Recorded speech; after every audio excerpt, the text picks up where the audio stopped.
پوری دنیا کے اندر اشاع امام احمد رضا خان علیہ رحمت و رضوان کا عرص مبارک بڑے جوش و خروش کے ساتھ منایا جا رہا ہے۔ امام احمد رضا ہیں کون؟ امام احمد رضا رب کی عطا ہیں۔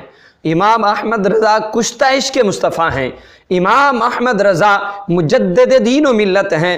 امام احمد رضا محدث بریلی ہیں۔ امام احمد رضا مفسر قرآن ہیں۔ امام احمد رضا ماہر طبعیات ہیں۔ امام احمد رضا ماہر فلکیات ہیں۔ امام احمد رضا ماہر ریاضیات ہیں۔ امام احمد رضا علوم و فنون پر دسترس رکھنے والی وہ عظیم الشان شخصیت ہیں کہ جن کے سامنے 50 علوم ایسے ہاتھ باندھے ہر وقت کھڑے رہتے ہیں۔ امام احمد رضا کو 50 علوم پر مہارت حاصل تھی۔ وہ امام احمد رضا جس نے 12 سال کی عمر میں پہلا فتویٰ تحریر کیا، وہ امام احمد رضا کہ جس وقت خالق کے کائنات کی الوہیت پر انگلیاں اٹھائی جا رہی تھیں اور یہ کہا جا رہا تھا کہ خالق کے کائنات معاذ اللہ جھوٹ بول سکتا ہے، جس وقت شان رسالت پر انگلیاں اٹھائی جا رہی تھیں اور یہ کہا جا رہا تھا حضور کو دیوار کے پیچھے کا علم نہیں، یا یہ کہا جا رہا تھا حضور علیہ الصلوۃ والسلام کا خیال اگر نماز کے اندر آ جائے تو نماز نہیں ہوگی، اگر کتے بلے گدھے کا خیال آ جائے تو نماز ہوگی، سرکار کے خیال آنے سے نماز نہیں ہوگی، جس وقت یہ کہا جا رہا تھا کہ اگر حضور علیہ الصلوۃ والسلام کے بعد کوئی اور نبی آ جائے تو ختم نبوت میں فرق نہیں پڑتا، جس وقت یہ کہا جا رہا تھا کہ حضور علیہ الصلوۃ والسلام معاذ اللہ ثم معاذ اللہ مر کر مٹی میں مل گئے، تو اس وقت ان سارے فتنوں کے سامنے جس نے سیسا پلائے دیوار کا کردار ادا کیا، جس نے ان سب فتنوں کو کچلا، شخصیت کو، اس ذات کو، اس عالم ربانی کا نام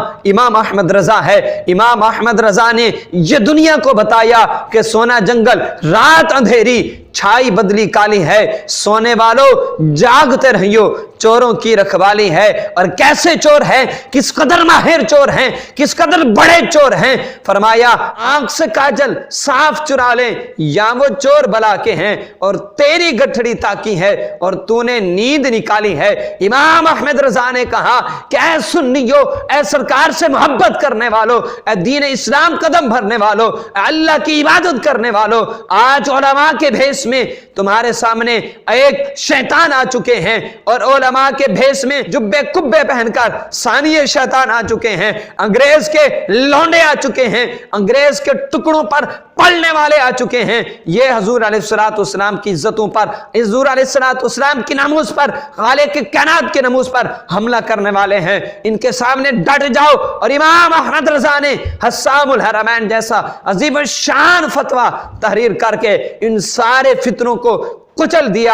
اور جس وقت شان صحابہ پر انگلیاں اٹھ رہی تھی، جس وقت شان اہل بیت طہار پر انگلیاں اٹھ رہی تھی، امام احمد رضا نے آگے بڑھ کر ہر اول دستے کا کردار ادا کرتے ہوئے آپ نے عظیم الشان کردار ادا کیا، سارے فتنوں کو کچلا۔ اور جب کسی نے کہا کہ اے احمد رضا تم بڑا عمدہ کلام لکھتے ہو، ذرا ہمارے حکمران نواب کی شان میں بھی کلام لکھ دو، ان کی شان میں بھی ایک قصیدہ لکھ دو، تو امام احمد رضا نے کہا کرو مدح اہل دول رضا، پڑھ اس بلا میں میری بلا، میں گدا ہوں اپنے کریم کا، میرا دین پارا انا نہیں۔ امام احمد رضا نے کبھی حکمرانوں کے سامنے گھٹنے نہیں ٹیکے، امام احمد رضا نے کبھی دنیا داروں کی خوشامتیں نہیں کی۔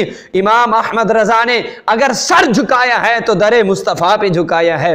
ہاں وہی امام احمد رضا جس نے خواب کے اندر تو سینکڑوں مرتبہ سرکار کا دیدار کیا، اور امام احمد رضا نے جاگتے ہوئے بھی اپنے حبیب کا دیدار کیا، اپنے حضور علیہ الصلوۃ والسلام اپنے نبی کا دیدار کیا۔ امام احمد رضا نے لوگوں کے دلوں میں عشق مصطفیٰ کی وہ شمع روشن کی۔ آج 100 سال گزر چکا، اس کے باوجود بھی اگر امت مسلمہ کے دل میں عشق مصطفیٰ کی شمع روشن ہے، برے صغیر پاک و ہند کے مسلمان اگر حضور علیہ الصلوۃ والسلام کے ساتھ اب والہانہ محبت کرتے ہیں، آپ کی عزت و ناموس پر جان قربان کرتے ہیں، تو وہ صدقہ ہے